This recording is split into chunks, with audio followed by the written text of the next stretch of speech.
ملګرو په قطر کې سره د دې چې 45 سانتي ګراد درجې ګرمي رسیږي بیرون ولې بیا هم قطریان خوشاله دي د اوړي په قصه کې نه دي ولې نه دي راځي د ویډیو کې وګورئ چې سال دی 45 degrees in Qatar.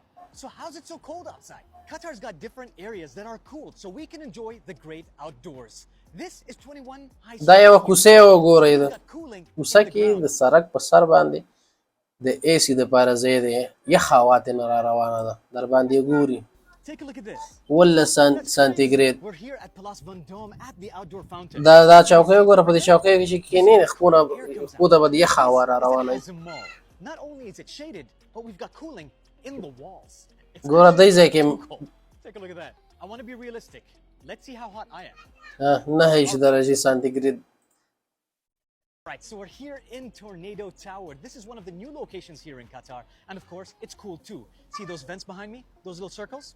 AC. ارزه کې اي سي This is one of the brand ارزه new sections. دا چې په ګرځي په دې سړک باندې دا تور نخې ګوري دې نم یخ هوا را روانه ده They'll be switched on. We've also got parks that have cooling. We're talking about Salim, Al Gharafa Park, and Oxygen Park. And finally, you've got West Walk.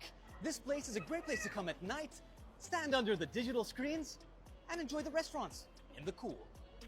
داسې روان دی لکه واوره چې ورېږي نو پیسه داسې شی دی که نه چې په کمودونو په تشنابونو په جوماتونو کې او په حمامونو کې اي سي لګېدلي یا خو لا پرېږده دا خو موږ اورېدلي وو اوس قطریانو د خپلو پارکونو کې د پارکونو په سړکونو په دیوالونو کې هم اي سي لګولي دي بس خلک دی پرمختګ دی ترقي ده ژوند دی موږ ننګرهاریانو باندې الله ډېر سخت اوړی تېر کړلو الله دې موږ ته اجر راکړي